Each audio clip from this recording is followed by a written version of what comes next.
historic offenses collide this weekend under the bright lights on the West Coast. The Bruin Bombers and the UCF Knights. If you dig the long ball, you came to the right spot. It's David versus Goliath for a trip to the Women's College World Series. You are watching the NCAA Super Regional presented by Capital One on a gorgeous Friday night from Los Angeles. UCF making the long trip from Orlando, Florida, where they upset FSU, one of three unranked teams still in it for a trip to the Women's College World Series, taking on one of the giants of the sport, UCLA. All of these teams still fighting for a chance to make it to Oklahoma City, where UCF has never been, but where the Bruins have been 33 times before. Hi again, everybody. Matt Schumacher alongside the Hall of Famer Kenzie Fowler with you. So glad to be bringing you this matchup from LA. And Kenzie, this is a matchup that many across the country did not expect. FSU was presumed to be the one taking on UCLA. Instead, it's UCF. Two great offenses. The offenses have got both of these teams here. And yes, it's an offensive year. We've seen the scores today. They are off the charts. And both of these teams have swung their way here to a super regional. They're going to have to swing their way out of it to get to OKC.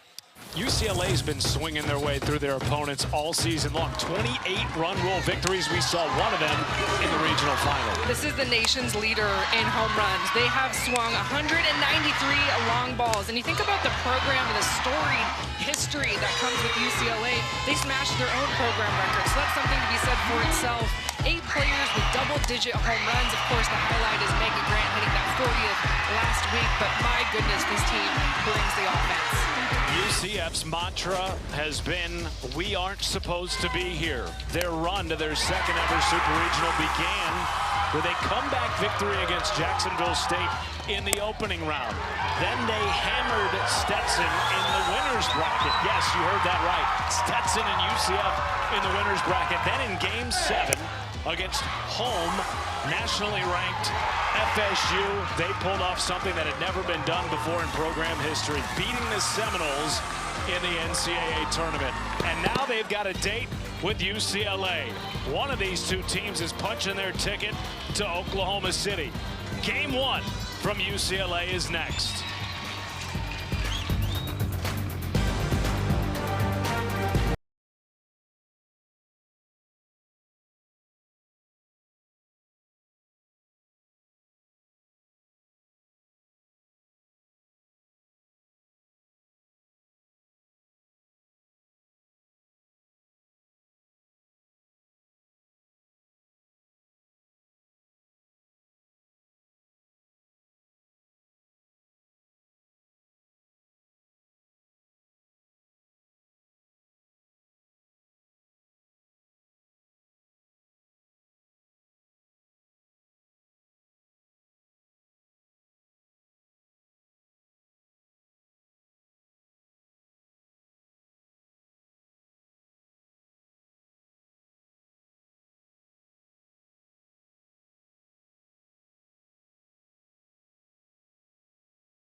It's a deep question, a lot.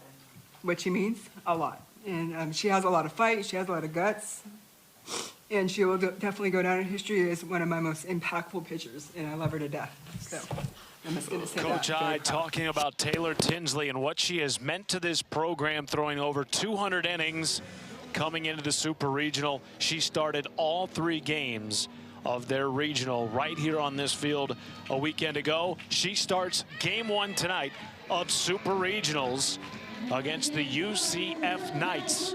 As we take a look at the Capital One starting lineup for the UCF Knights, it's a team that, like UCLA, has had a historic season offensively. Top 5 in the Big 12 in triples, homers, stolen bases. And they are highlighted by Sierra Humphreys, who is having a career year, one of 6 all-conference players for UCF this season. I know we talk a lot about the records that UCLA is breaking this season, and we're going to talk about them a lot more, but UCF is having a career offensively, breaking their own program record with 71 home runs this season. It's the way that they were able to get out of that Tallahassee regional with some clutch pitching, clutch hitting, and they had to go the distance going to Game 7, so this is a team that brings the offense.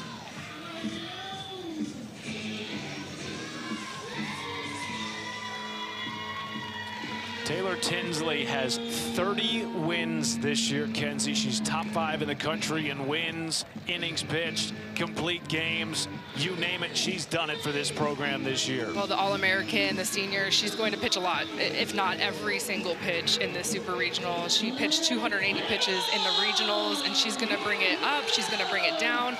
But the best pitch, in my opinion, as of late, has been that changeup. She's going to have to need to mix it up a lot against a UCF lineup that she will see time and time again.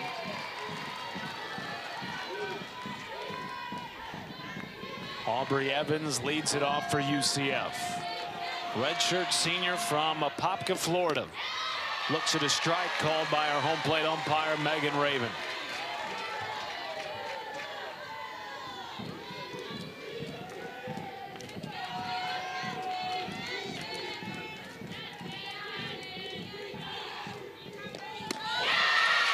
Evans, a 3-time all-conference player, been a captain, beloved by this roster.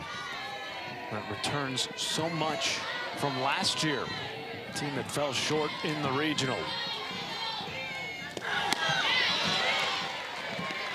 That rise ball from Tinsley, that's her strikeout pitch. So how is she going to set up that rise ball? She can set it up with a drop ball, a curve ball, a changeup. But when she gets those big swings and misses, it's on that rise ball. Good eye from Evans, leveling the count at 2 apiece.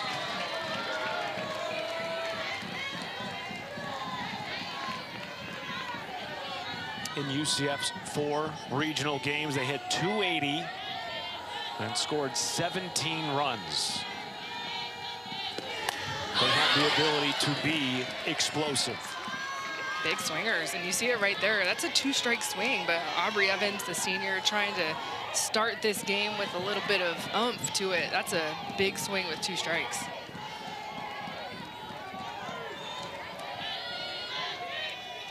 Tinsley's 2-2.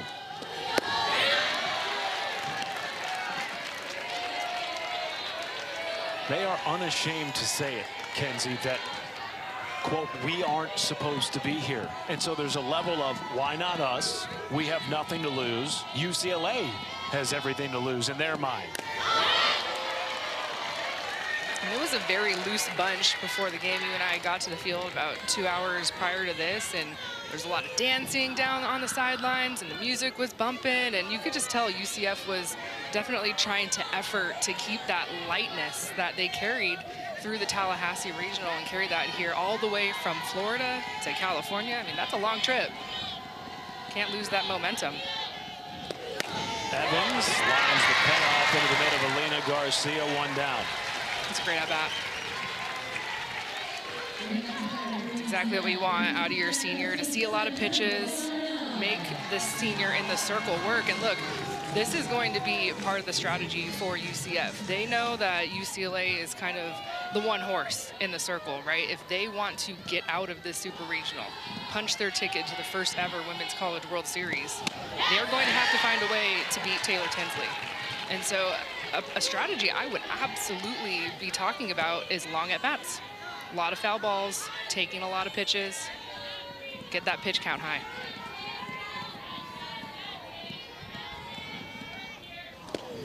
Kendall Yarnell right back to Tinsley, 2 down. It's something that Taylor Tinsley has worked on this year, Kenzie. In fact, you could say she's sacrificed some of those strikeout numbers that people expected her to have this year to minimize long at-bats. extend her longevity into the postseason. And that's a tough thing for a pitcher that has been a strikeout pitcher to learn to be comfortable pitching to contact. Strike on the outside corner to Beth Damon.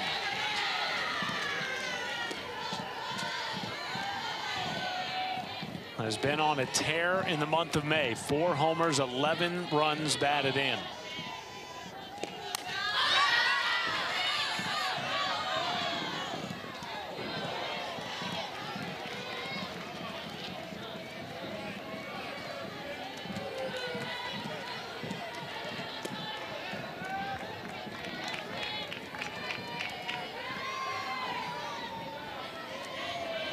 Tinsley looking for a 1-2-3 first.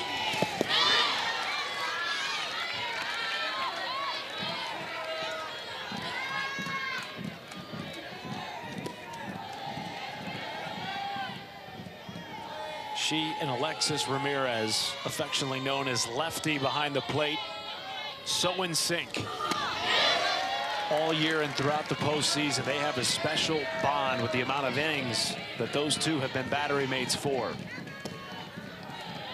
You can see Lefty, she's going to call the pitches right there. Has the pitch comm on her shin guard, punches what she wants to her senior. Whoa, look what I found, says Tinsley. And a little bit of emotion from the senior starter. 1-2-3 for the UCLA ace. Bruin Bombers will come to the plate when we come back.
Call them the Bruin Bombers. Jordan Woolry started off with a bang. She's in sole possession of second single-season RBI. Update the record book.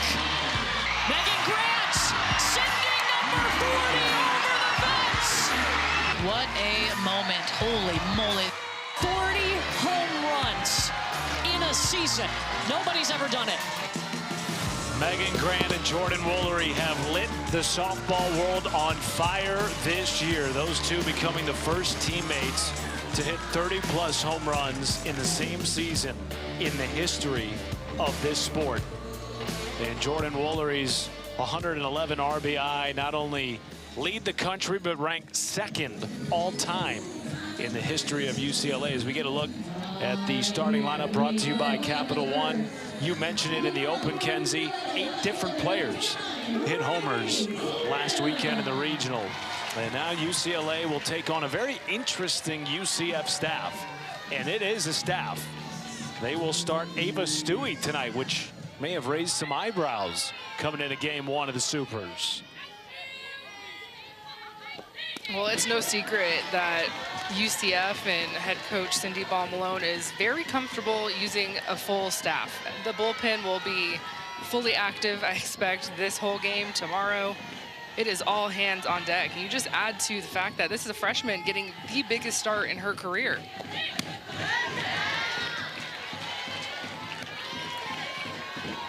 probably the hardest thrower on the staff, mid to upper 60s. She's going to work up and down. The drop ball is so key, right? We've been talking about the home runs and the long balls for the Bruins. Well, how do you neutralize that? Something down in the strike zone.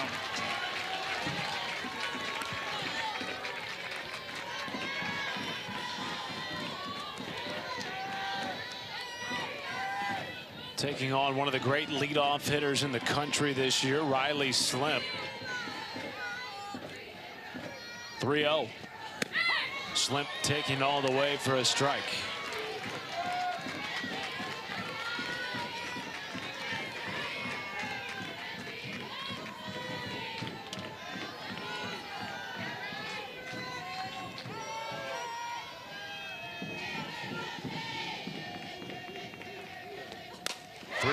Is lasered into the mid of a diving Aubrey Evans. One gone in the first. Wow. That ball is smoked. Riley Slim doing everything she needs to do in that leadoff spot, seeing a lot of pitches, and then gets a pitch that she wants to put a swing on. And this out is so important because now UCF can pitch to Megan Grant without somebody on base. And it's going to be those small of margins. When you're pitching against Megan Grant and Jordan Woolery as a pitcher, I need to make sure that I'm facing these hitters with no one on base. Which is rare. Riley Slim leads the country in runs scored with 93. She has often found herself on base with Grant batting in the 2-hole, Woolery behind her. 1-0 count. Grant, the all-time single-season home run record holder. First player in the history of this game to reach the 40 home run mark in a single season.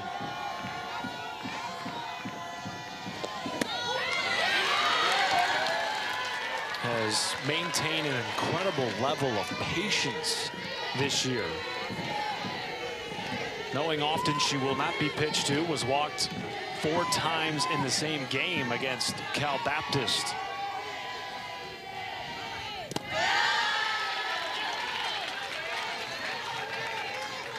Everything has been drop ball and then first look at the off speed from the freshman.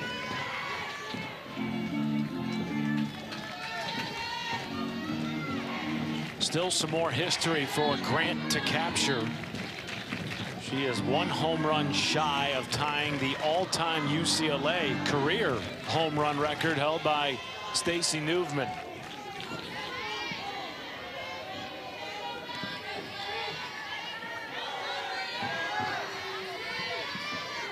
Hitters count.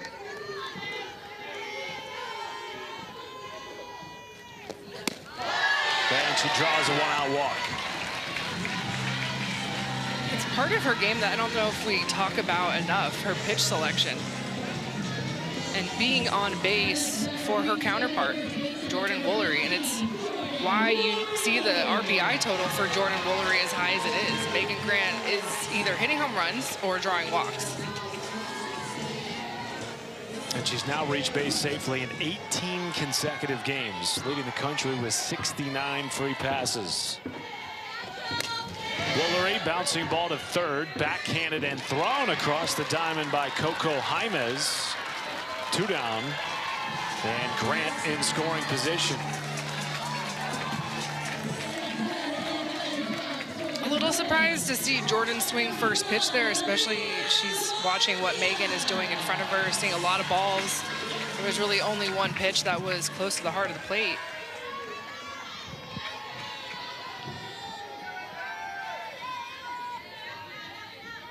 In steps Elena Garcia. One hopped to short. Evans makes 2 excellent plays in the field in the first inning. And Stewie pitches around a 1-out walk. No blood after 1 in Los Angeles.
The NCAA Softball Super Regionals are presented by Capital One. What's in your wallet?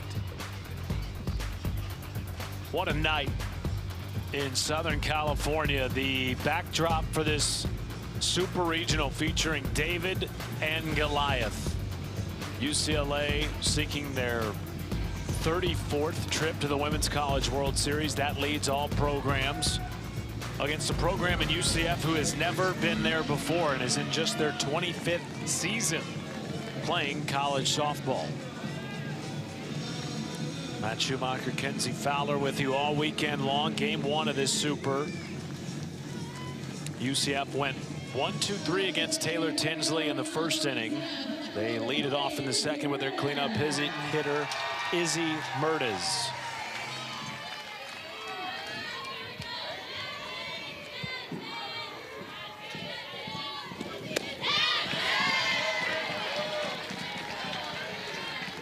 Tinsley threw 15 pitches in the first inning. Worked a 9-pitch AB against Aubrey Evans. And I know it's early, Kenzie, but it seems like there's a theme already with UCF hitters.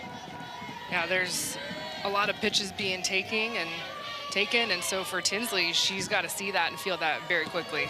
Good pitch there, 1-2. She's got to have that off-speed pitch. And now it sets up the rise ball. See a lot of deep breaths from the senior. First strikeout of the night for Tinsley, one gone. Oh, a little back-to-back. Love to see it, especially when you're feeling so confident in that pitch early in the game. Sometimes you'll hold this pitch, see if you need it, but why not just establish it right away? You can tell just completely fooled. I'm up here thinking rise ball perfectly, and you know what? Credit to the junior behind the plate. Alexis Ramirez calls one heck of a ball game.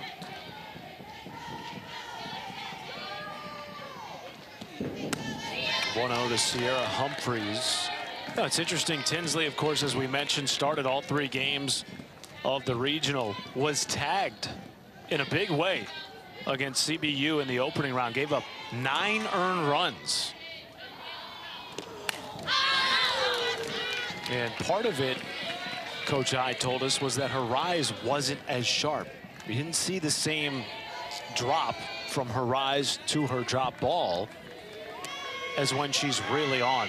Early tonight, Kenzie, it seems like all of her stuff is working. Yeah, I've seen a little curve. I've seen some drop ball, of course, the change. In the air to right, playable for Megan Grant, 2 away.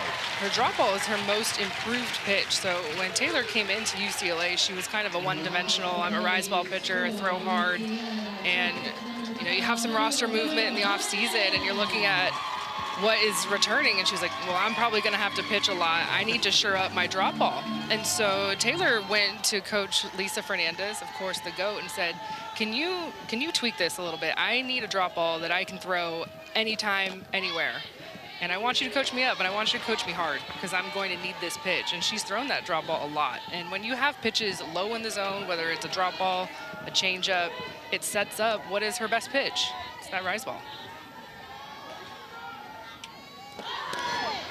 Strike one to Coco Jaimez, the starting third baseman for UCF. In the midst of their first 40-win season since 2023, their second Super Regional ever. The other in 2022. Hard hit to third, snared by Alejandre, and it's all across the diamond for another 1-2-3. 6 up, 6 down for Tinsley. That inning took just 10 pitches for the UCLA's.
Inouye Perez trying to get back to the Women's College World Series for the 4th straight year.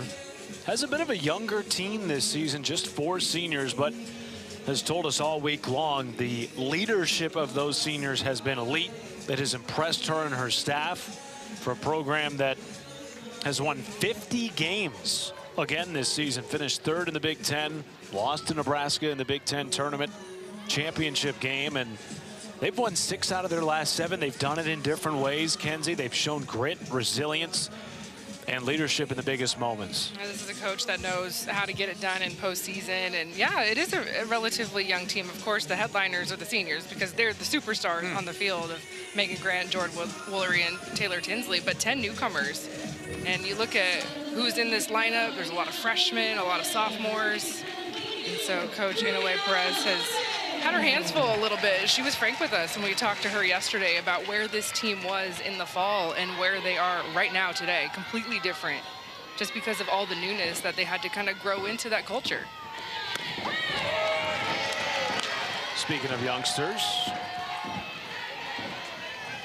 Alejandre leading things off for UCLA here. One of the true freshmen that has had a historic season. Top 10 in the nation in runs batted in. And could have her 23rd homer. Indeed! 1-0 lead for UCLA. And the record freshman campaign continues for Bri Alejandre.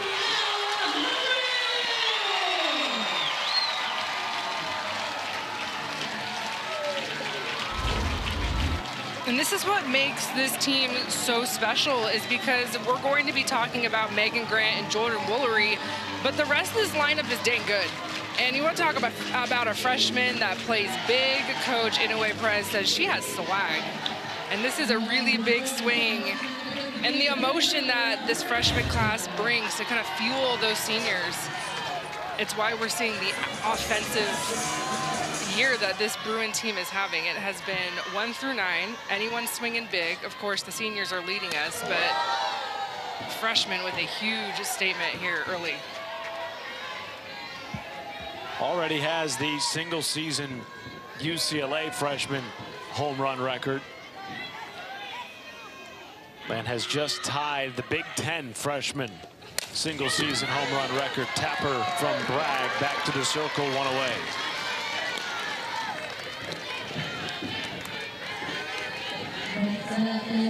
If this team keeps playing deep into May and early June, what records won't they touch? I'm wondering if these records will be seen again. I'm really curious already what next year will bring, because this is the most offensive our sport has ever been. And of course, UCLA and Oklahoma are kind of leading the charge with those big numbers. It is just ridiculous. Well, a few years ago in 2021, when Oklahoma broke all the NCAA single season program records, runs, homers, we thought then, will these ever be caught? And now UCLA and OU are going back and forth. They've already broken those 2021 records.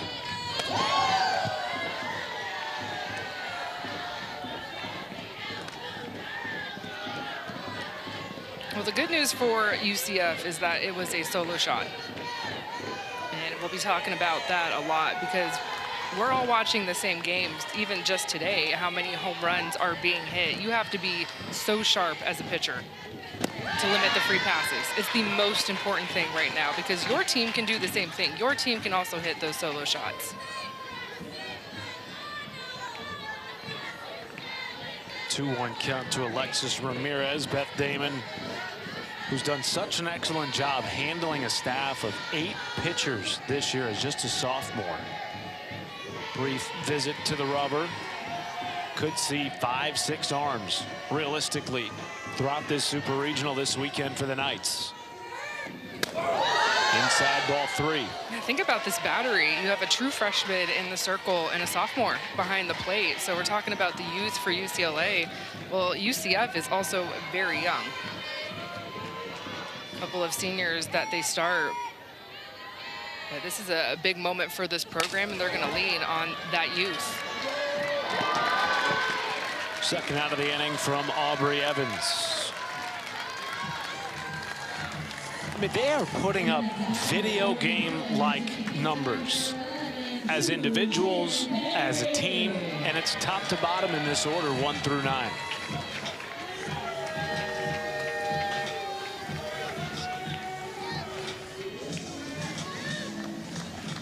Nearly 11 runs per game. That would smash the current program record for runs per game by nearly 3 runs.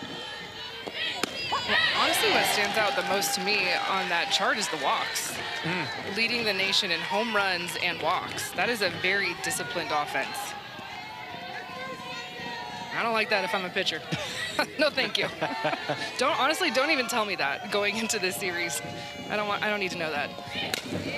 Sujin Berry over to second base, a flip to first.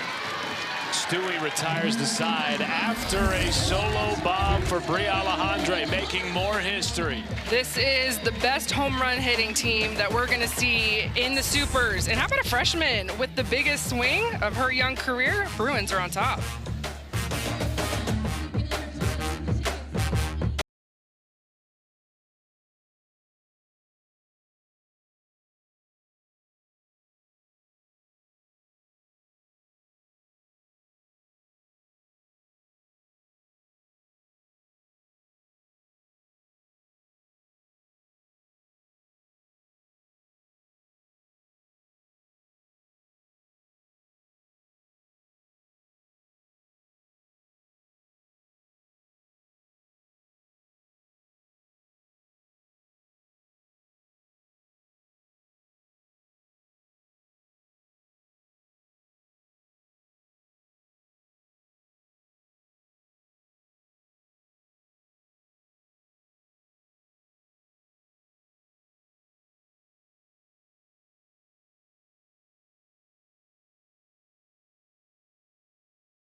Cindy Ball Malone in her 8th season as the head coach at UCF. 6 straight NCAA tournament appearances, has ushered this young program into the golden era of night softball. And for her, a return trip home. Grew up 30 minutes away from UCLA, adored this program. First softball game she ever attended as a little girl was UCLA and Arizona. And she was hooked ever since. 2 hopper to Garcia, handled easily off the bat of Griffin, 1 away. Yeah, there's been a lot of talk, of course, everyone wanting to know and ask Cindy, what's it like being back in California? You play so far on the other side of the country in Florida, and you think about a lot of these players are from, you know, this local part of Southern California. A lot of fans, a lot of family here in the stands. A lot of these players also play on the same high schools and travel teams, so you always have that familiarity because Southern California is such a hotbed of talent in our sport. And so you have to credit Coach Ball Malone to be able to go into California and say, these are my roots, I can recruit here, and I can get you all the way coast to coast to come play for me in Florida. Out of the box was Zoe Calvez. She's saying that it was foul off her bat. We'll see here. It looks like Coach Ball Malone has asked Megan Rabin to get together with the rest of the umpires. Jim Bertuzzi at first, John Baca at second, Anthony Small at third. Here's another look. So it's a double hit. Double hit, and then where are your feet? And they ruled her out of the box. Yeah, she's coming out of the box there. You think this stands? Yeah. Looks like a pretty... Crossover's there, and then hitting... Yeah, her foot is already out. And it's not... You have to have one foot. If one foot is out of that box and crossing that chalk, you're out of the box. Both feet have to be in the box. So right here.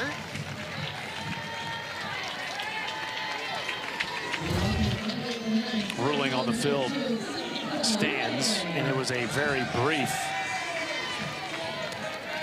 The call of the field is that the batter was out of the box when she was hit, so we have an out. Love the clarity. Same. Thank you. Swift and clear. Well done.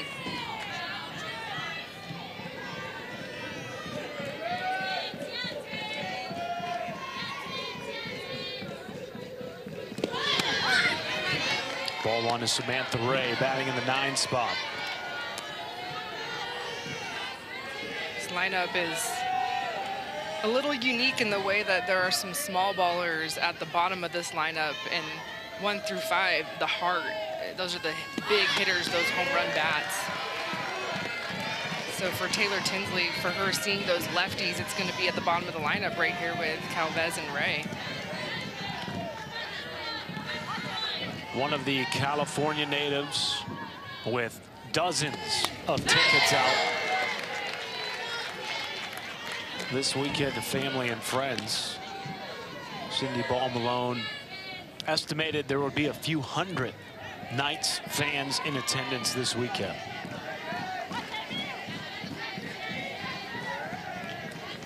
Two-1 from Taylor Tinsley. We talked to Izzy Murdez and Sierra Humphreys, both California natives. They were geeking out. They were so excited. Oh, my family's gonna be here. I'm expecting 20 to 25. Some of my friends will be here. Which is what it's all about.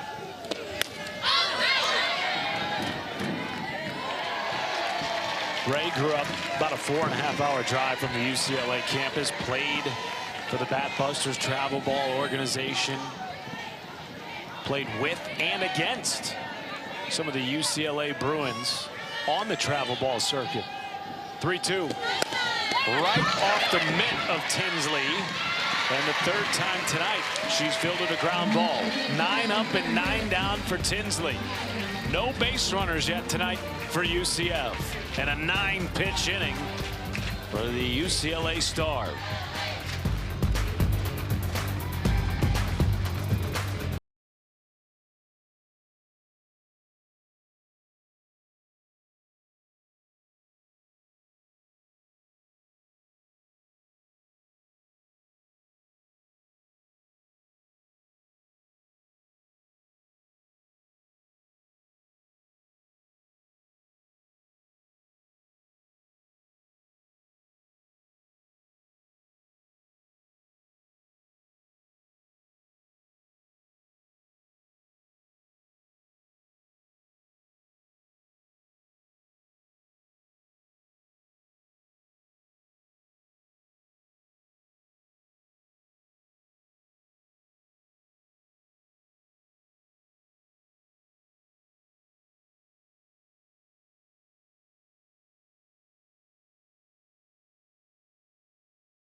Like the Women's College World Series.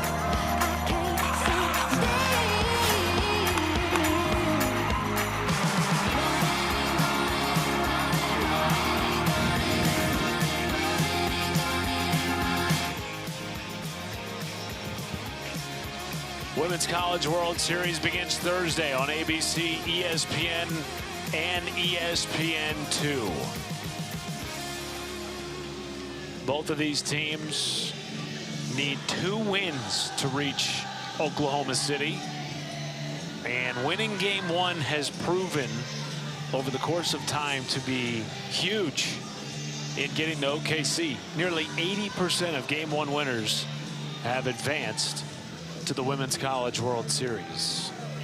Cindy Ball-Malone's team has never been in the brief 25-year history of UCF softball. Played against Oklahoma back in 2022 in the Norman Super Regional. Failed to advance. And now just a couple of years later, trying to do it against the other giant of the sport. Hard hit by Jolena Lamar and fielded well into second base by Sierra Humphreys. It just feels like UCF is one of those programs. It's just only a matter of time. They have been a constant in the last decade in the NCAA tournament. And it was so huge for this program to get out of a Tallahassee regional, of course, their home state, to have the rivalry, beating Florida State for the first time in their postseason history to get to this moment. So I want to talk about all the foundational building blocks that you have to get to try and be in the same conversation as a program like UCLA. They're happening, and they're happening right before our very eyes.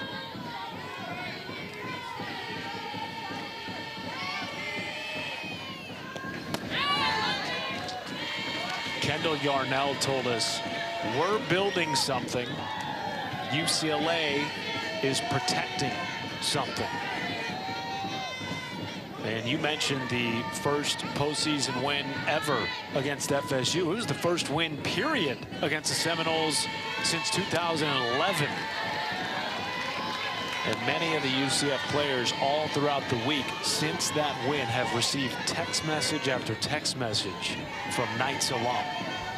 Well, you think about, especially the era before seeding 1 through 32, it was so much of where if UCF is going to get into the NCAA tournament, well, where are they going to be sent? They're probably going to be sent to either Florida or Florida State. And so much of the Florida State versus UCF, that matchup ended so many careers for UCF. So it was very emotional. And you could feel that when we were talking to Coach Ball-Malone and her players. Like, we did it for our program. We did it for, of course, our coach, who has been leading us there. But we did it for the alums of the past.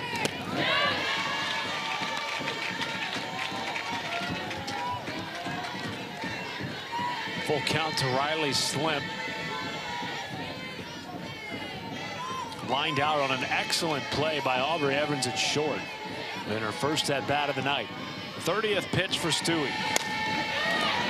Off the glove at first of Ashley Griffin, and Slim will be safe at first. Now the Women's College World Series returns to Oklahoma City. Action begins Thursday, May 28th at 12 Eastern, live on ESPN. For more information on the 2026 Women's College World Series, visit NCAA.com, the home for all NCAA championships. Pat Schumacher, Kenzie Fowler with you. Megan Grant at the dish. Kenzie finished second at the 2010 Women's College World Series, falling to these Bruins, who, as you mentioned, have been there so often. It almost feels like old hat when they reach the Women's College World Series. A proud member of the runner-up club. We meet on Wednesdays. Hey, there's enough of us out there. We should make a club for us that came in second. But yeah, it was against Coach Inoue Perez, and we talked about her last inning, and they put up the graphic that it was her 20th year, and that kind of like shook me for a second. 20 years? Because I remember being recruited by Sue Inquist, so I'm not very old at all, right? I'm just a couple of years old, over 25. So exactly, yes. So I just can't believe that, a snap of your fingers, and it's been 20 years. And Coach Inoue Perez, of course, is a longtime assistant for Coach Inquist, so she is the embodiment of UCLA softball. And just one of the most classy coaches. Anytime I get to cover her program, she always goes out of her way to say hello and check in. How is everything going? It's always so much fun to talk to her as well, because no one loves up her players like Kelly I. She also has the best ponytail in the game, just throwing that out there. Generational ponytail. 2-0 almost caught Megan Grant. And now a 3-0 count to one of the favorite players Kelly I has ever coached. Not just because of the performance, but because of how she has led others along the way. Back-to-back walks for Grant, and now 2 on and 1 down for Jordan Woolery, who leads the nation in runs batted in. Well, Woolery swung at her first pitch in her last at-bat. I don't expect her to do that here. Same situation, hitter in front of her. Megan Grant takes a walk. She's gonna get some pitches. Just love to her maybe be a little bit more patient. That point there to her senior. They are so connected. It almost feels like they are one hitter. In the last 2 years, they've played just 1 game in which they did not hit side by side in the lineup. That happened last year, and immediately following that game, they went to Kelly I and said, "Coach, with all due respect, don't ever do that again."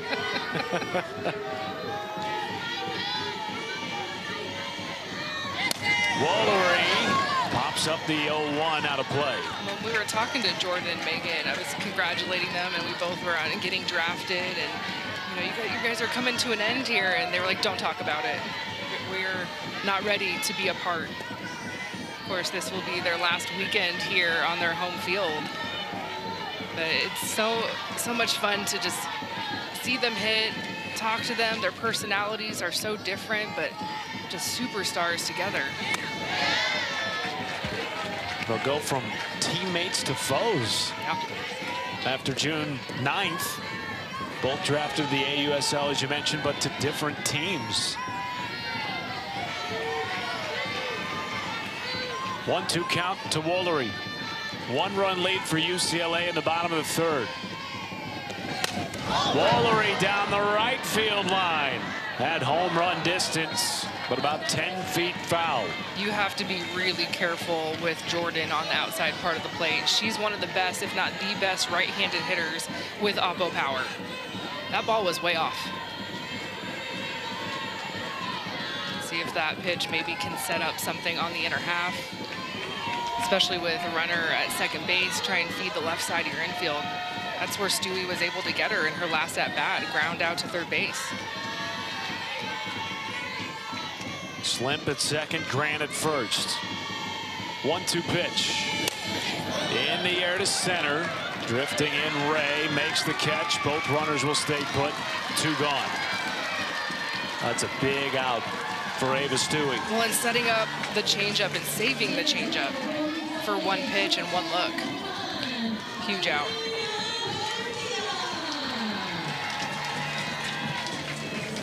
Lena Garcia had some big at-bats in the regional last weekend. Redshirt freshman from Pico Rivera, California. Pair of homers, 5 runs batted in, including the game-winning sac fly against CBU in the opening round comeback victory for UCLA.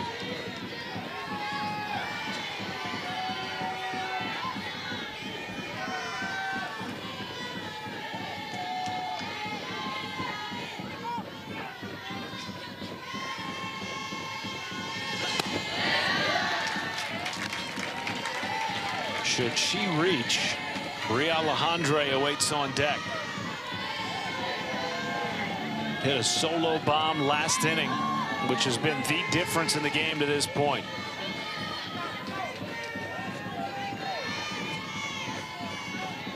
(2-0).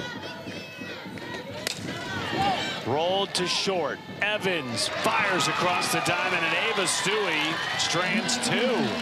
Keeps it a 1-run game. UCF squarely in striking distance. We will talk with Cindy Ball Malone when we return.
Welcome back to the NCAA Softball Super Regional presented by Capital One.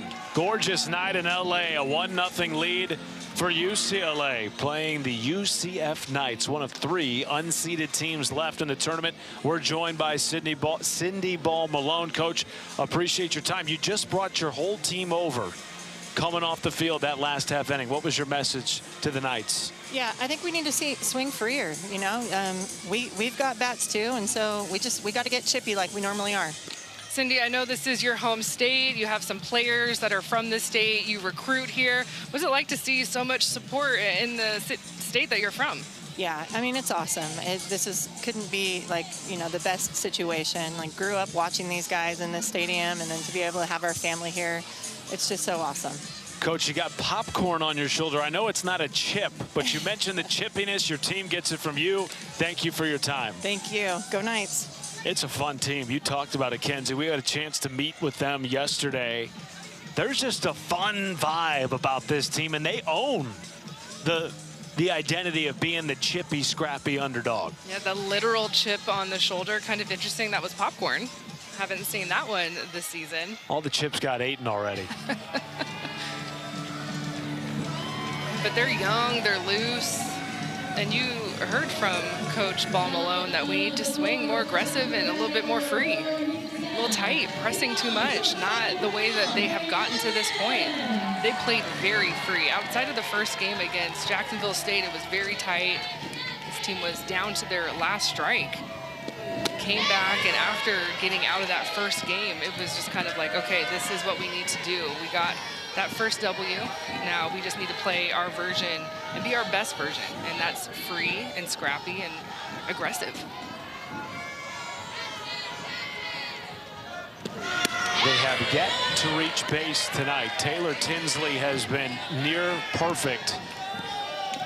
9 up, 9 down with a strikeout. Taking on Aubrey Evans here, top of the UCF order. Second time through for the Knights. Evans in the air to right. Could be trouble off the top of the wall. Ricochets off the glove of Grant, and a leadoff double for Aubrey Evans.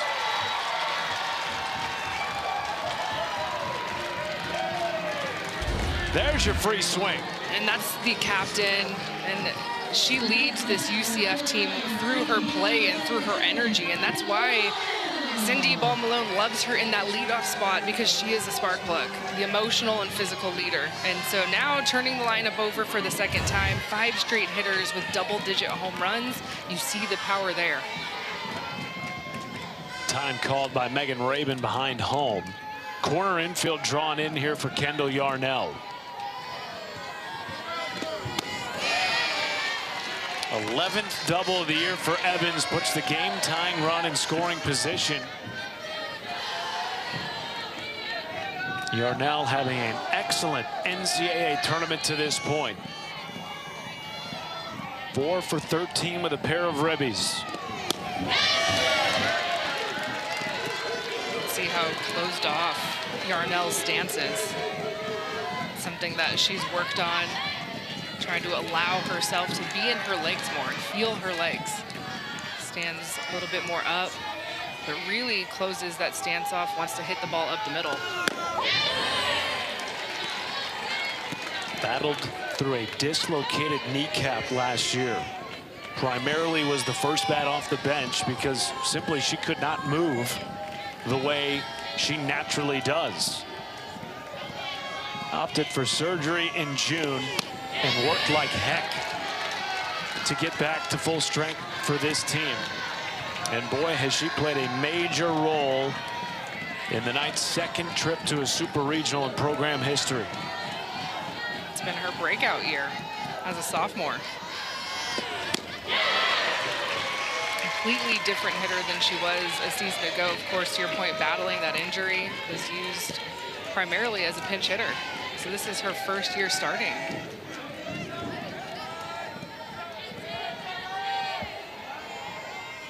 Nobody out, runner at second.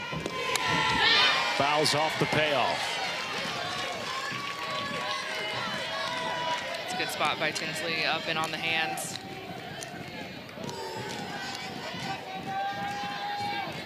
See if she goes change up here, high and tight, sets up low and slow.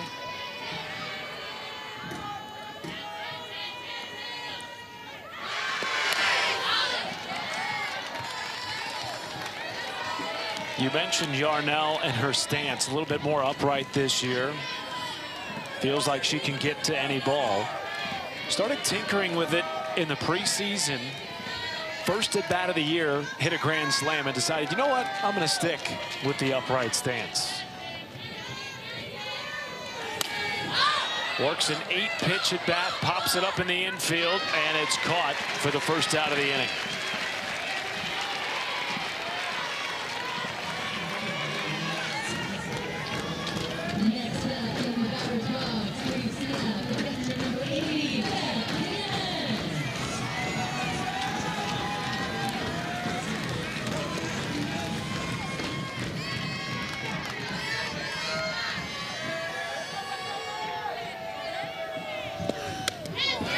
Gets away from Ramirez and wisely moving up to third without a throw, Evans. And now the game-tying run just 60 feet away with one down in the fourth. That's just a pass ball. Ramirez, of course, a lefty catcher, just didn't get her glove there. Now a fly ball probably scores Evans if it's deep enough from Damon.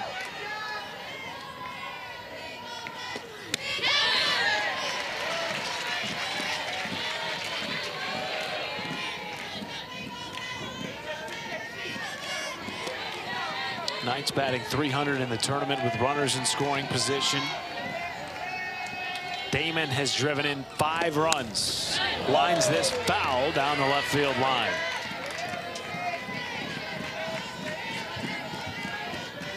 Hits in 7 of her last 8 games. Having a monster May in her sophomore year.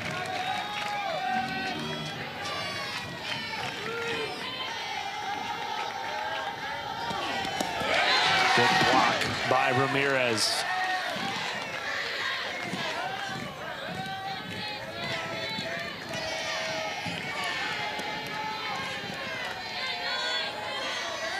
Damon from Edmond, Oklahoma, grew up going to the Women's College World Series as a little girl.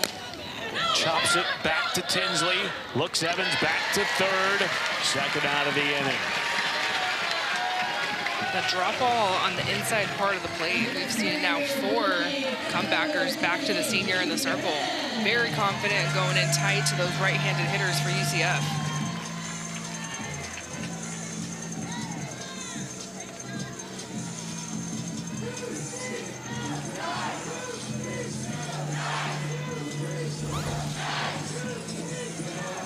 Well, a big situation here for UCF.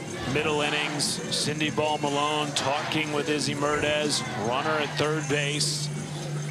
can tie the game with one swing on a night when it just feels like runs are going to come at a premium for both teams.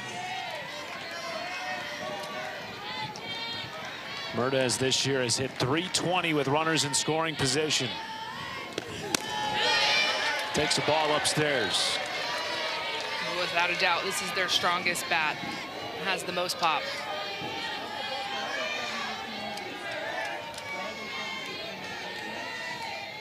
Home runs. And one of those sophomores has had a breakout year. Got experience a season ago as freshmen, now sophomores did in the NCAA tournament, and playing spoiler last weekend. And found themselves maybe a little bit ahead of schedule with how young this team is.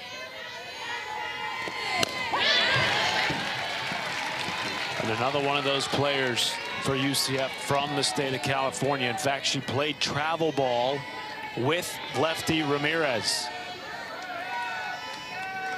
Catching Taylor Tinsley tonight. 2-1. Line right into the mid of Garcia. And Tinsley keeps the game-tying run at third base.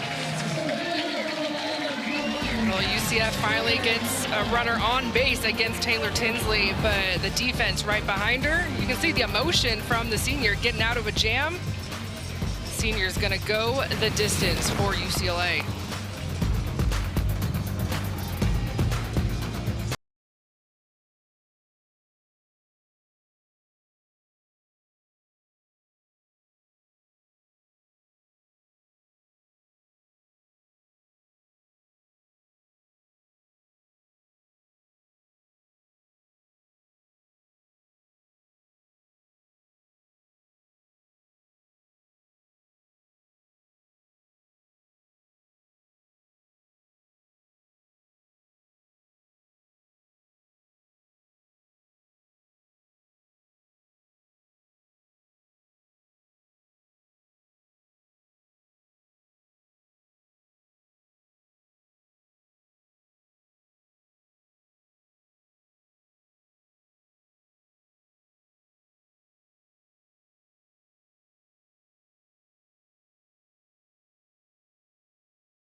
There's only been one run scored in this game so far. It came in a leadoff solo bomb by the freshman Bri Alejandre in the second inning. And with that swing, tied the Big Ten single-season freshman home run record with Sierra Romero and Taryn Kern. We're now joined by her head coach, Kelly I. Coach, we just heard you say, oh, that's awesome. Everybody on your team is breaking records. Let's talk about Bri in particular, though. Oh, I mean, you know what the best thing? I was talking to her before the game, and she's actually kind of really paired up with Jordan Foolery. And I just literally thank Joe because, you know, she's taken on and she's been mentoring her, and they're roommates on the road. And, you know, there's something to be said about being able to surround yourself with elite players so that you can kind of level up your game. And I really think that's a big part of why Bri is thriving this year. And, Coach, you're a senior All-American in the circle. Giving up her first hit, what adjustments are you looking for her to go through this lineup second time? I mean, we know one thing. They're scrappy, they're strong, they have all parts of the game. So, you know, I said don't overthink it too much. It's more about what you are versus really overthinking, you know, any of that. I just want her to deliver great pitches. It's lefty and my job to be able to find different ways to approach it. But for her, I love how she competes, and I love how she's attacking the strike zone. Coach, appreciate your time. Thank you. I appreciate it. Well, now, Coach Inoue Perez's team will try to get another run on the board for Taylor Tinsley. Bri Alejandre will lead off the inning, followed by Kanaya Bragg and Alexis Ramirez. We came into this Super Regional expecting runs, and instead we've had a bit of a pitcher's duel between Ava Stewie and Taylor Tinsley. Would not have guessed that. This is just the second appearance in an NCAA tournament game in Ava Stewie's young career.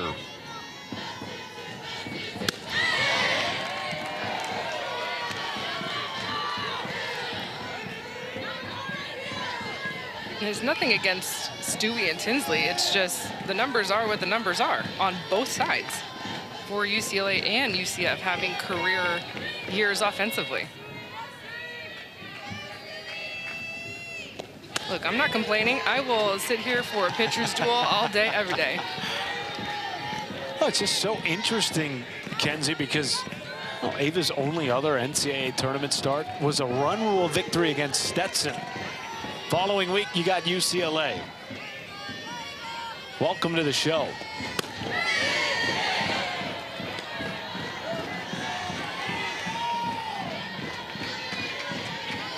I would love to be a pitcher in this bullpen for UCF, just because you just never know when your moment is going to be called.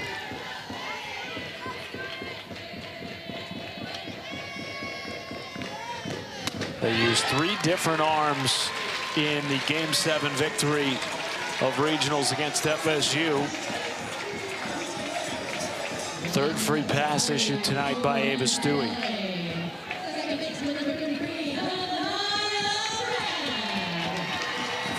There's constantly been movement in the bullpen for UCF. We have a pretty good vantage point, and there's been a lot of action since really the second inning. The deep staff and Coach Cindy Ball Malone will use every arm she has. But right now, 1-0.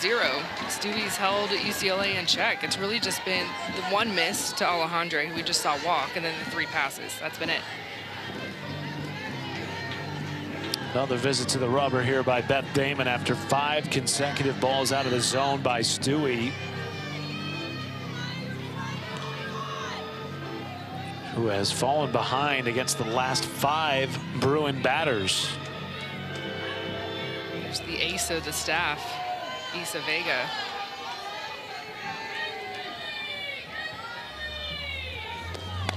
Ooh, that caught a piece of Bragg. So back-to-back free passes to open the 4th for Ava Stewie, and a pair aboard with nobody down for UCLA. That's really tough because Stewie was working that ball down. She had 7 ground ball outs, and you and I were talking about, of course, the home run hitters for UCLA, how important it is to keep this team in the ballpark. If you're going to have hits be off of their bats, I want them in the dirt, and Stewie was given that, but you can't defend the free passes. Now Cindy Ball Malone is going to make a change in the circle. Excellent start for Ava Stewie. Turns the ball over with 2 on and nobody out in the 4th. We will step aside. Game 1 of the Supers. It's a good one in LA.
Stewie, really solid start for the true freshman. Second appearance in an NCAA tournament game.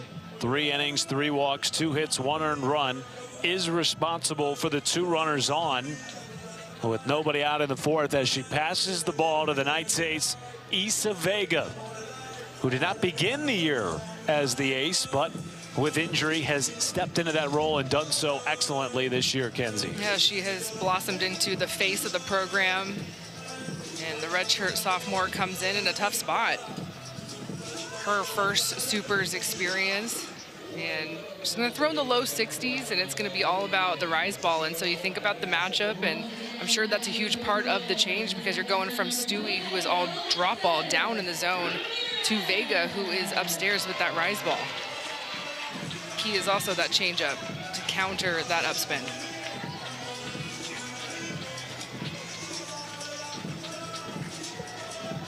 She was huge in Game 6 of the regional. Won a complete game, gave up just 2 earned runs against FSU, and allowed UCF to get to Game 7 with a fresh staff. That's why they made it to this point. Did a 1-run game in Game 1 of the Supers against UCLA, and now Alexis Ramirez with a chance to do damage, drops down a bunt, backhanded by Vega. And who would have thought Ramirez, who's hitting over 400 with runners in scoring position, would drop down a sac bunt, but moves both runners into scoring position. I love it. Old school softball, and it's what a pitcher's duel calls for. A pitcher's duel calls for you get them on, you get them over, and then you find a clutch piece.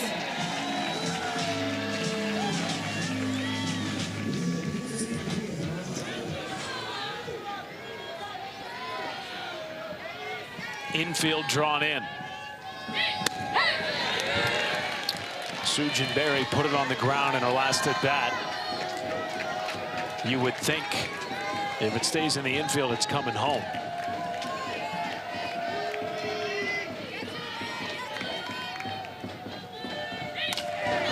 In the air, foul territory, will get out of play. Yeah, that was a swing for the grass, and that's what you would want early in the count. Just get your swing off, see if you can find something, whether it's a sacrifice fly, something in the gap.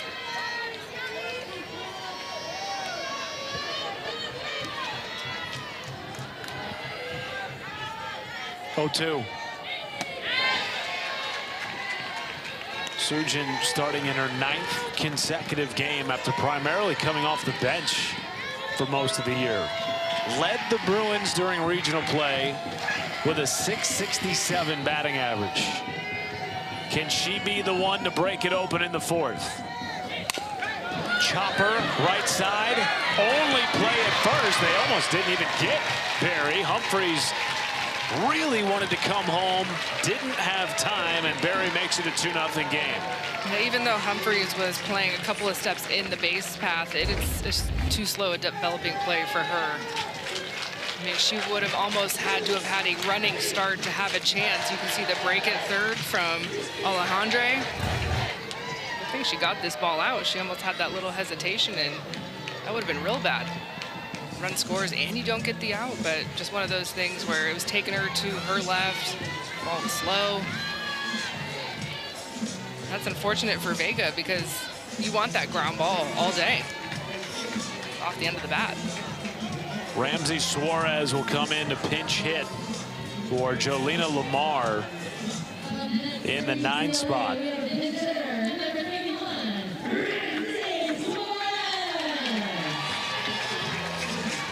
Missed all of last year due to an injury. One of the homegrown players for UCLA from the state of California. Offered at the first pitch.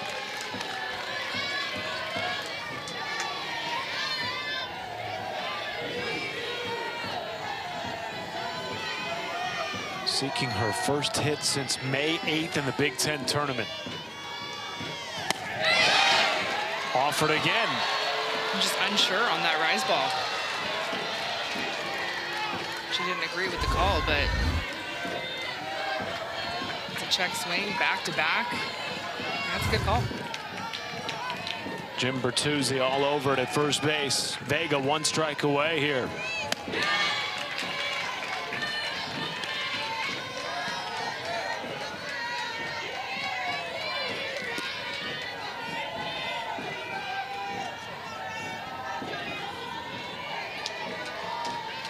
Bragg at third, 2-0 lead for UCLA.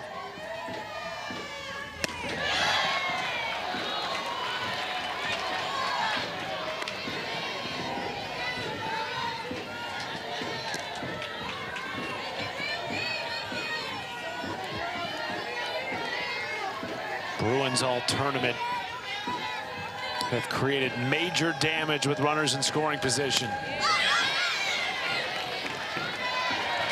Hit nearly 480 during the regional with wrist. Well, Vega has shown Suarez nothing but rise ball in the hands. If you don't have a changeup, you just need to stay there. I would show her change low and away, make sure it's not a strike. But if you're not confident in that off-speed pitch, well, you need to stay right there and see if Suarez can get herself out, because a lot of these cuts are just unsure swings. You can tell that Suarez is not comfortable against the rise ball from Vega, and you feel that as a pitcher. Just puts a lot of pressure on you. The more this at-bat continues, you cannot miss your spot. Another 2-2. Outside, and after Vega was ahead 0-2, it is now full to Ramsey Suarez.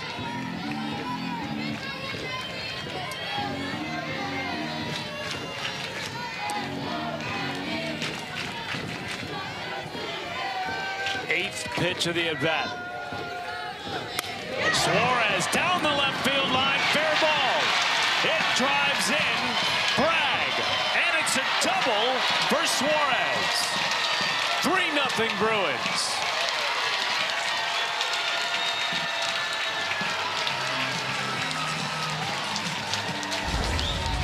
Coming off the bench is so hard to do, especially when the other team is making the moves in the circles. You got to get the quick scouting report. Okay, what does she throw? Rise ball. And you could tell Suarez was hunting a rise ball in that at-bat. In that at-bat, she saw a lot of check swings, but Vega just a little bit too low.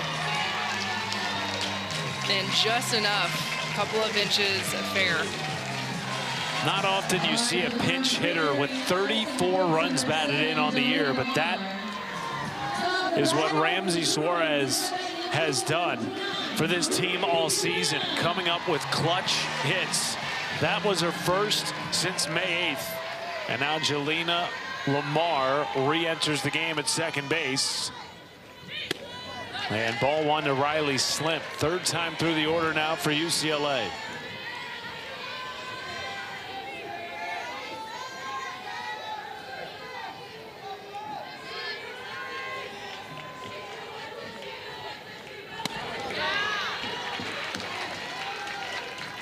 Now it does not get any easier for Vega. You have to have short-term memory, but that's so tough to lose that at-bat. Not only in the 9th spot, but 2 outs. You were ahead 0-2, especially a pinch hitter. As a pitcher, you gotta turn it on a little bit. See that pinch hitter, okay, I'm gonna attack right here and not let you beat me.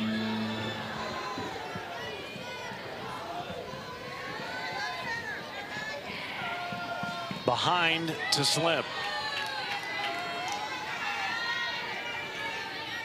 UCLA has already plated 2 in the inning. And now a 3-0 count to the Bruins leadoff with Megan Grant,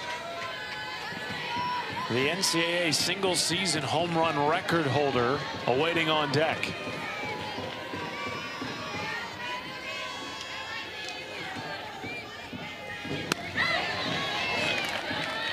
You swinging here on a 3-1 if you're Slimp? Yes. 2 outs. Her last 2 at-bats, she has seen the ball very well, even though it was out in her first at-bat. It was a line drive. Takes the 3-1 and will pass the bat to Grant with 2 on.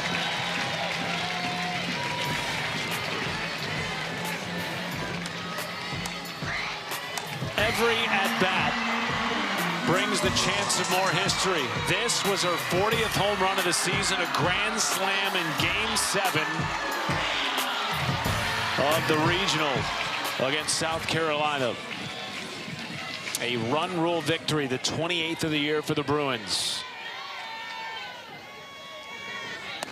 And now Grant 1 swing away from tying Stacey Newman's all-time career home run record at UCLA. Sitting on 89 career bombs. Has not seen a pitch to hit yet 10 straight balls thrown to Grant tonight. The nation's leader in home runs is also the nation's leader in walks. And it's two things, right? She's so respected, so pitchers are being very careful with her, but she also knows her strike zone. So when the ball is entering the strike zone, look out. And when you're being mentioned with Stacy Newman, I mean, that's softball royalty, not just at UCLA, but in our sport. An unexpected strike to Grant. And now a hitter's count at 3-1. 2 on, 2 down. Looped in for strike 2. What a pitch. That's the pitch that Vega needs, and that's the pitch that I was kind of waiting for in the Suarez at bat. Didn't see it, but we're seeing it now. Fell behind 3-0. 3-2 misses inside, and now the bases are loaded for the NCAA RBI leader, Jordan Woolery.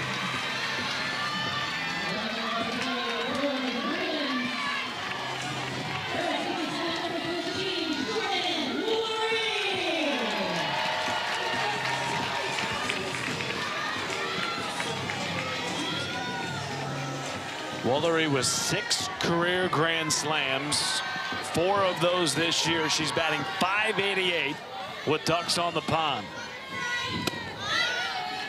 1-0.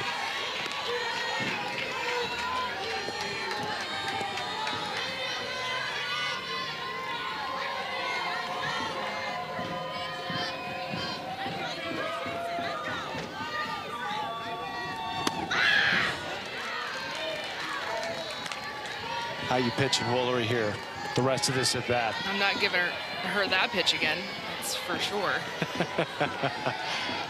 Low and slow, and tight on the hand. See if you can get a foul ball. We'll use that as a strike. I'm going so tight here.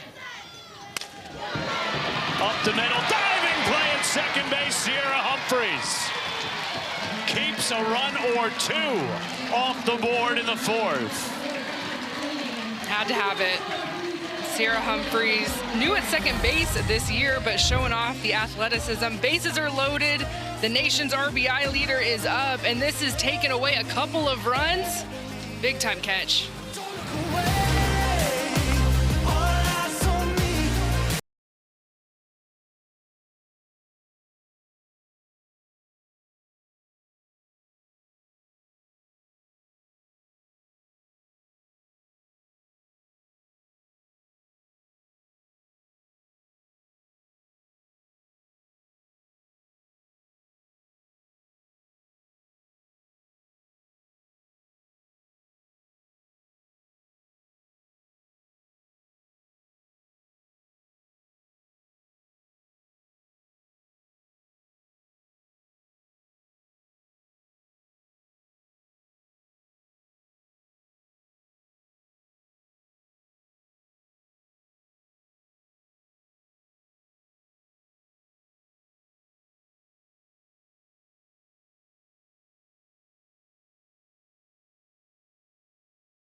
Thank you very much, Matt. ASU, one of 3 unseeded teams left in the tournament.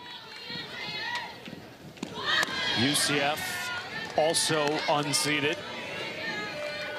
And holding it down for the unseeded teams today. Mississippi State with a comeback win against OU in Norman. I loved watching that game just because it was so back and forth. All of the home runs, Kendall Wells popping off as she does. And you're thinking Oklahoma, okay, last at bats, here it comes.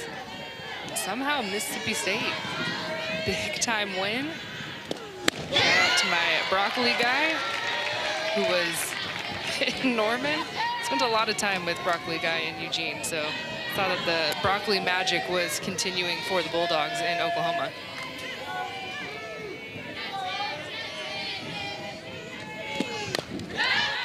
Well, Taylor Tinsley's got a little bit of Bruin magic going on tonight. A one-hitter against this historic UCF offense. The best in program history. And they have been held at bay so far tonight. 2-2 to Humphreys. Towering shot to left field. And the Knights are on the board. A solo bomb to lead off the 5th.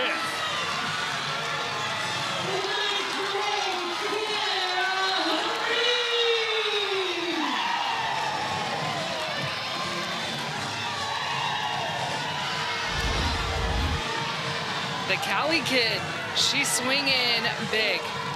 2 strikes. This pitch is in tight, and somehow she's able to get her hands in her barrel there. And the jog right away. This ball was a moonshot. And right on cue, we need to talk about this offense for UCF. Best ever for the Knights. Mom Krista yeah. in attendance. Won a national title at your alma mater. Oh, look at the emotion. Can't believe it. She is here along with her sister, KK, who played at Oregon, now coaching at Centennial High School in Corona, and many other friends and family in attendance for Sierra Humphreys. Can that spark this historic offense? So special for Mom Krista, who coached Cece in high school here in this state. And now she's watching her daughter hit a home run at the powerhouse, right? Especially when you're a California kid, you know what this is all about. And UCF hadn't played on the West Coast in California the last couple of years, so this team was very excited to make the trip. 2-1 to Coco Jaimez.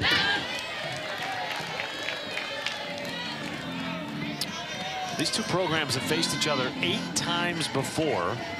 UCLA getting the best of the Knights all 8 times. This is the first time, though, they have ever met in the postseason.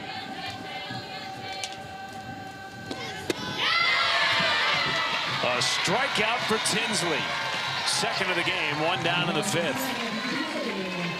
When you're going up against slap hitters, those small ballers are looking to go away. So I love the fact that the senior is fearless. Look at the location of this pitch in tight.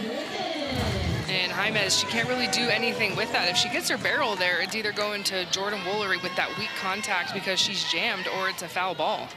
Just so well executed. In the dirt ball, 1, Ashley Griffin. The Knights, coming into the night, had only scored 7 runs combined in the previous 8 meetings against UCLA.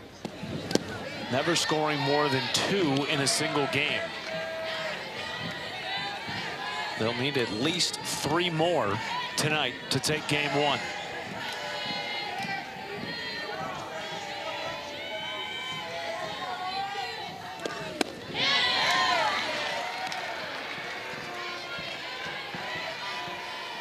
Tinsley wanted that spot. It's a little low. Working that drop ball, that is her most improved pitch.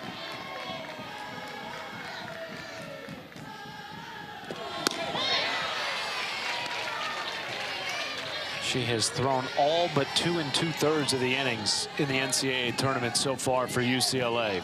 They have ridden her all postseason to this point.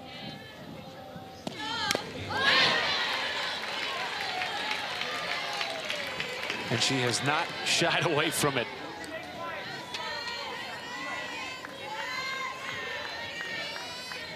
She's very intentional with her routine. You'll see her after every pitch turn to center field with a big breath. 70th pitch. Down the right field line, and it's just out of the reach of a diving Megan Grant in foul territory.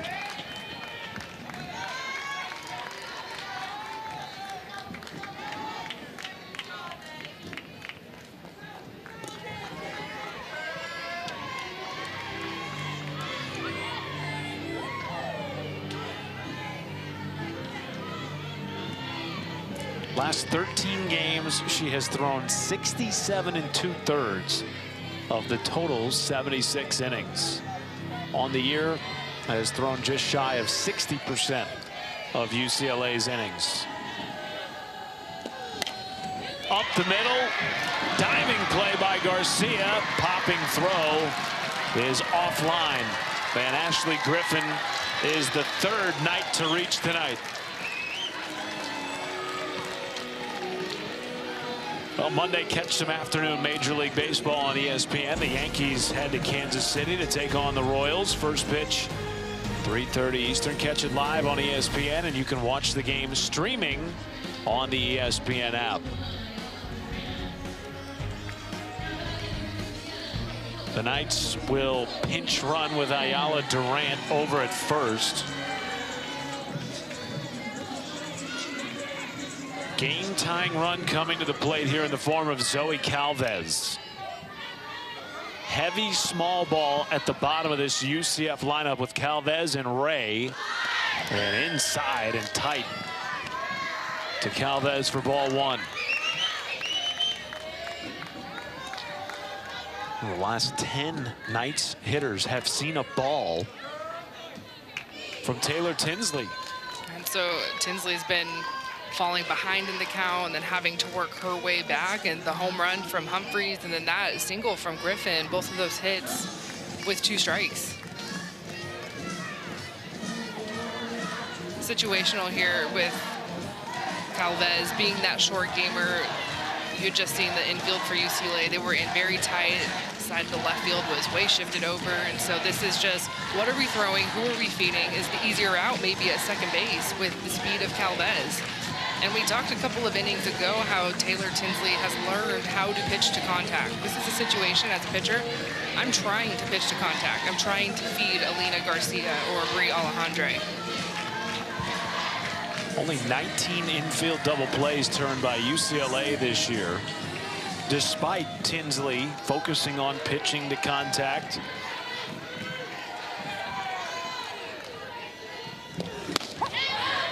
A strike to Calvez.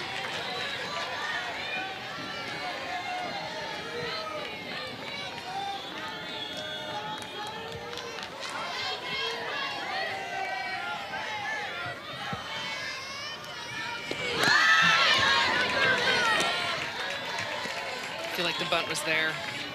Just could not execute. Jordan Woolery staying a couple steps around first base, so really not crunching in. Now, of course, with 2 strikes. 1-2 from Tinsley.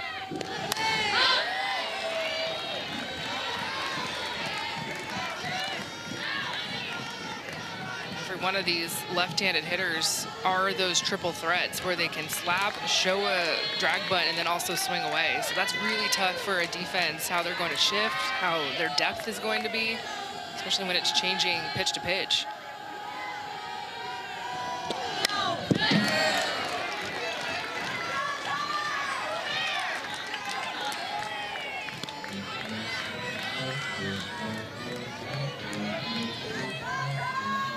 Calvez from Orlando, spent her freshman year at LSU. Only played in 7 games last year for the Tigers.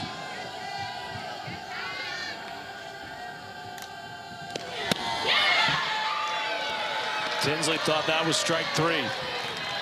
Instead, ball 2. That's a good pitcher's pitch. It's a good take by Calvez, knowing her strike zone. 23 pitches already in the inning for Tinsley.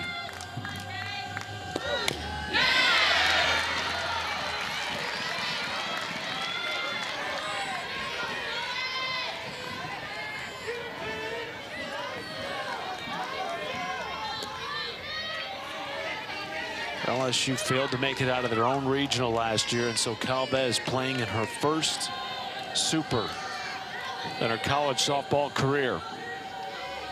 2-2 count.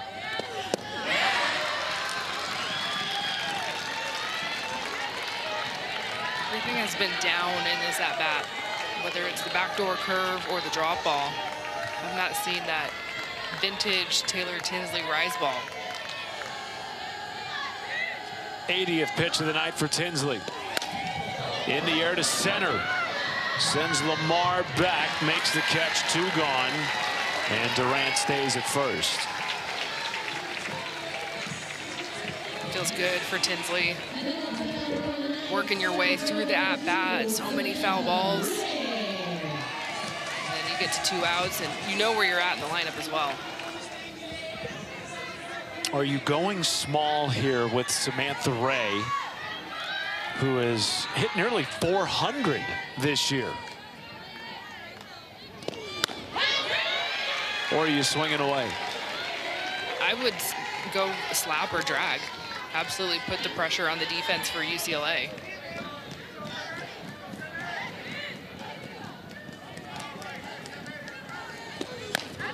Chopper, tough play.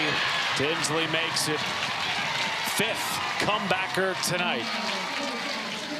UCF did get one in the 5th on a solo bomb by Sierra Humphreys, keeping the Knights in it. Humphreys, the hometown kid, doing it in front of her family and friends. A towering shot to left. Makes it a 2-run game in Cali.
Got 2 top 10 scoring teams with us today.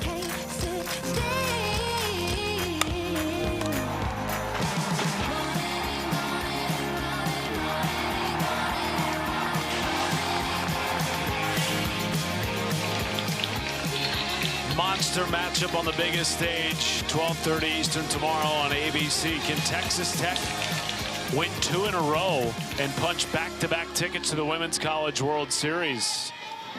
Matt Schumacher, Kenzie Fowler with you as we welcome you back to UCLA. And that beans Alina Garcia.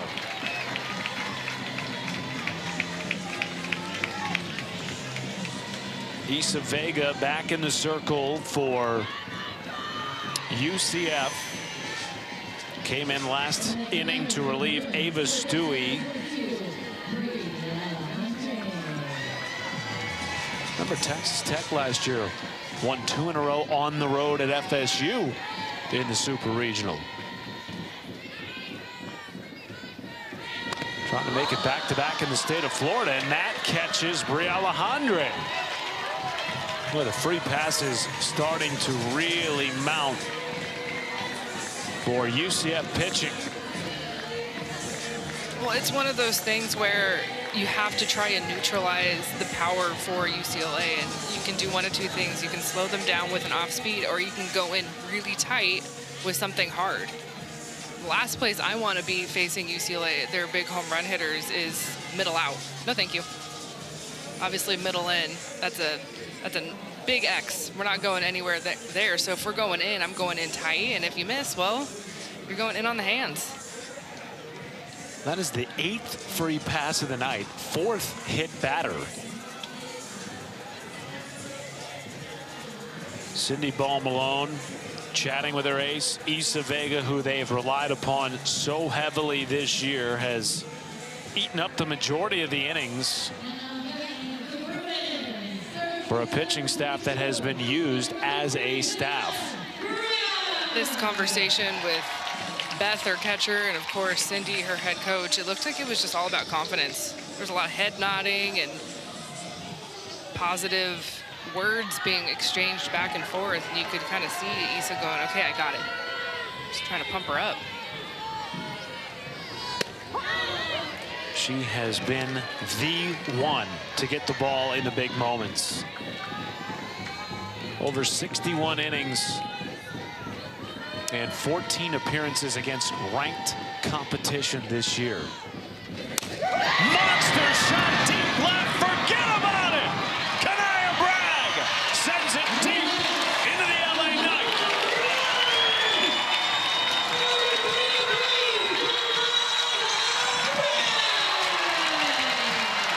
And the Bruin Bombers strike again. 6-1 UCLA. It's the younger Bruin Bombers. It's been the freshman and now the sophomore. Kanaya Bragg in the 6th spot gets a pitch, and this is where you can't miss. This is what I'm talking about. So Vega wants to go in tight. She's trying to make the adjustment. She has just hit 2 hitters in front of her on that same pitch. But unfortunately, that's in the wheelhouse.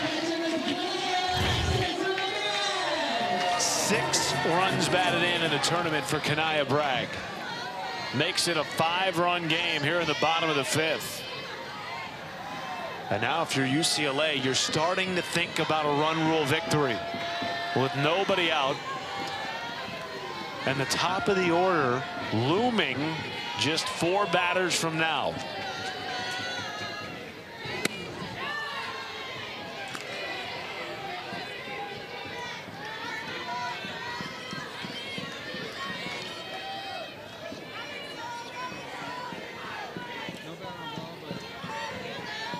One 0 count to Ramirez.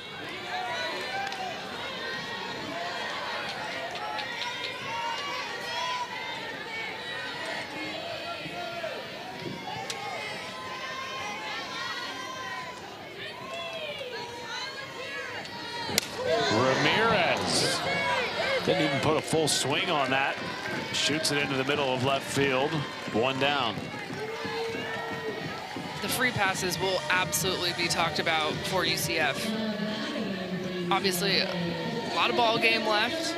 We've seen this year what can happen with just 1 inning, with just 1 out, but whatever the score is, it's going to be a point of focus in that bullpen for UCF. You cannot have that many free passes.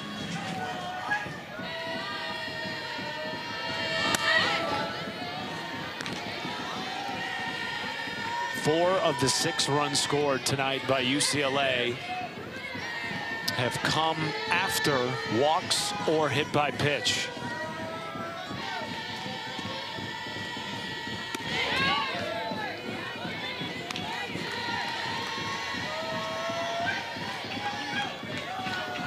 You just can't give this team extra opportunity to do damage. Well, you think about the last inning where UCLA scored 2 runs, it was just 1 hit. It was that pinch hit RBI double down the line by Suarez. That was it, 1 hit. 2 runs were scored because a walk and a hit by pitch. And then 2 walks after that. Barry ahead in the count, 2-1.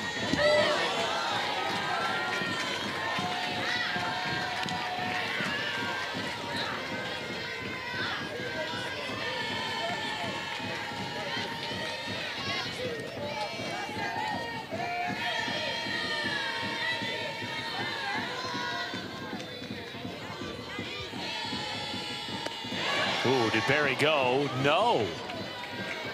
According to Anthony Small. Took a long walk out of the box, was fooled by that pitch. I swung on this pitch. I was gone. It's a great pitch, and yeah, that's a good hold. Comes right back, smacks it deep to Humphreys. What a rocket to first, gets away. Barry thinking maybe about going to third. She will. Throw, tag, not there. Barry stands at third on a ball that barely touched the outfield grass.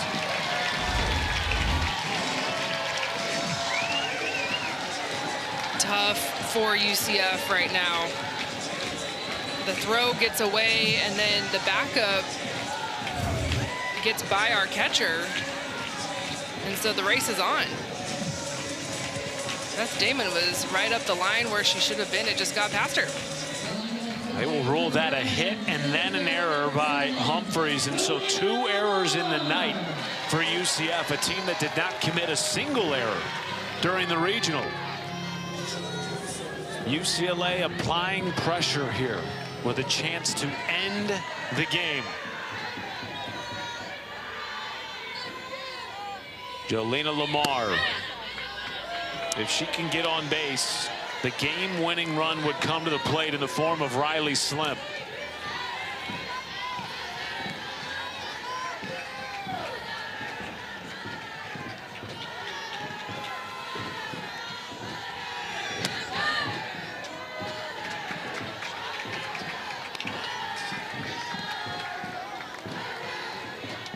See a change, I think, right here from UCF. Mid-at-bat. Issa Vega has struggled to find the zone, and when she has, the ball has gone a long way. Jolena Lamar sent the ball a long way when she hit a game-time 2-run homer in the bottom of the 7th versus Cal Baptist to erase a 4-run deficit and set up the UCLA walk-off against CBU.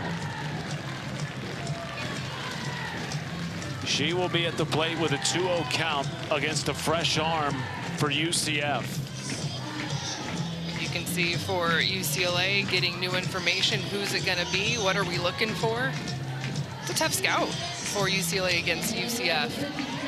6 arms that are constantly in rotation.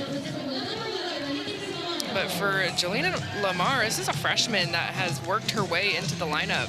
And you want to think about how good this offense is for UCLA. And if you're a freshman like Alina Garcia, Brie Alejandre, and Jolena Lamar are, these are freshmen cracking the lineup. Macy Miles, the junior from Baton Rouge, will be the one called upon here to keep UCF in this game. This is her first appearance since May 2nd at Iowa State. And she has thrown very little this year.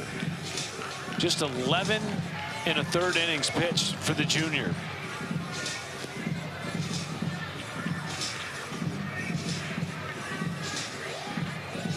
Not an easy spot to come in with the potential game-winning run on deck. And a 2-0 count to Lamar. See Cindy Ball Malone with the pitching coach, Shannon Sale, just talking about the strategy, talking about the matchup.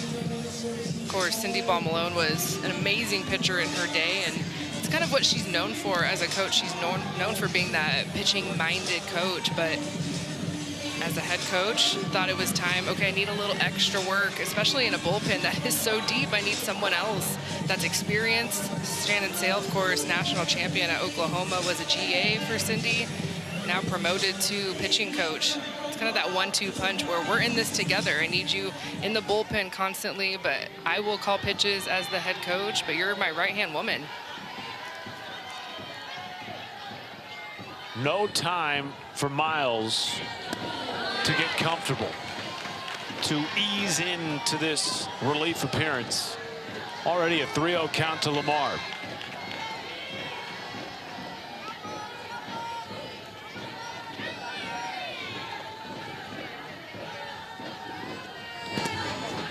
And that's a walk to Lamar.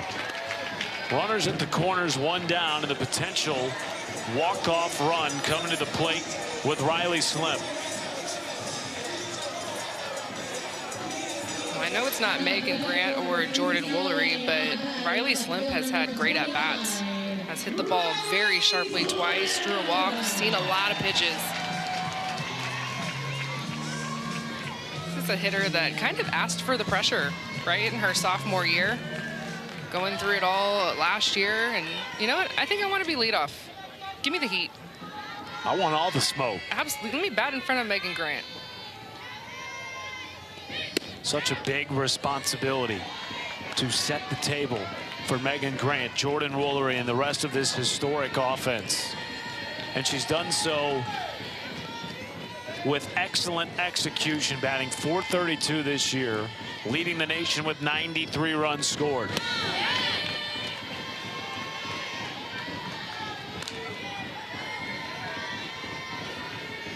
Nowhere for Miles to put her. Already 9 free passes tonight. There's a strike. It's been nothing but changeup from Miles. Every pitch has been an off-speed. Hitters count. Sit it right here on this pitch.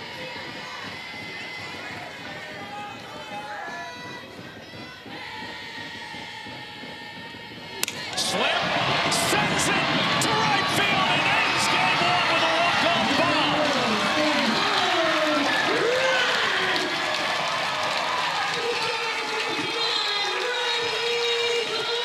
Good night.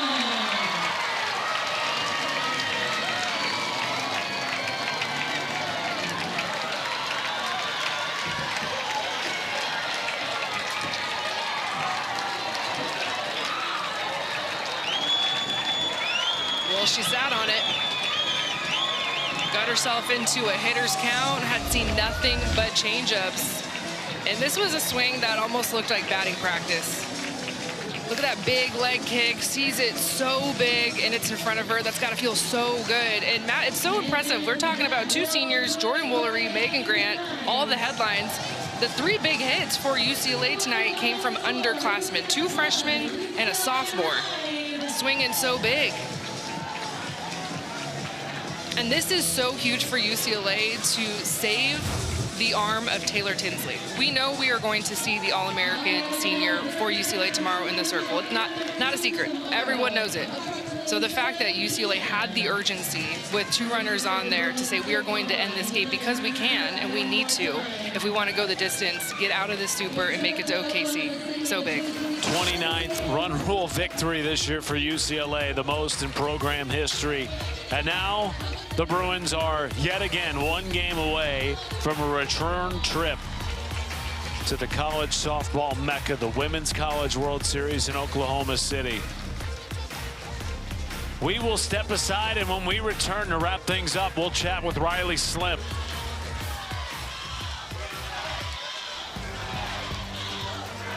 The NCAA Softball Super Regionals are presented by Capital One. What's in your wallet?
Welcome back to UCLA. Let's take a look at tonight's Capital One rewarding performance. Riley Slimp in the fifth with 2 on. See you later.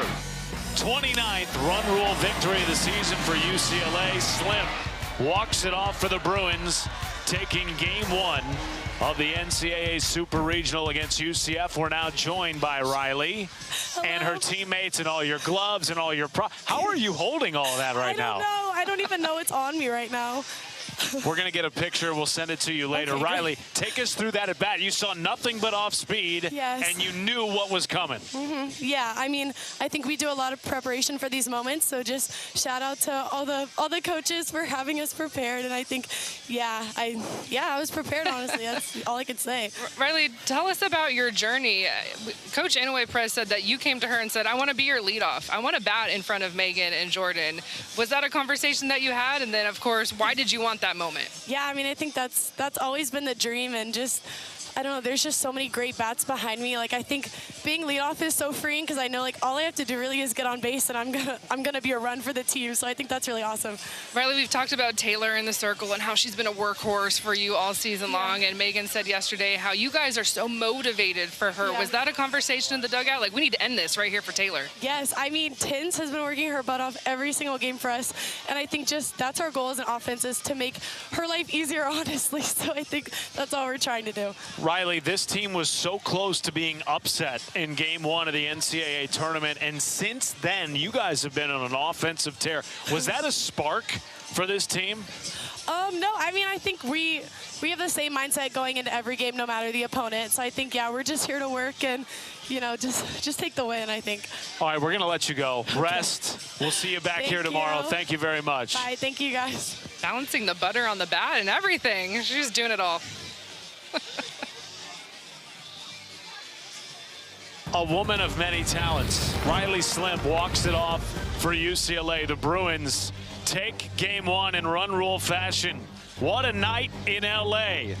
The Bruin Bombers are 1 game away from a return trip to the Women's College World Series. For Kenzie Fowler, our entire crew, Matt Schumacher saying good night from UCLA.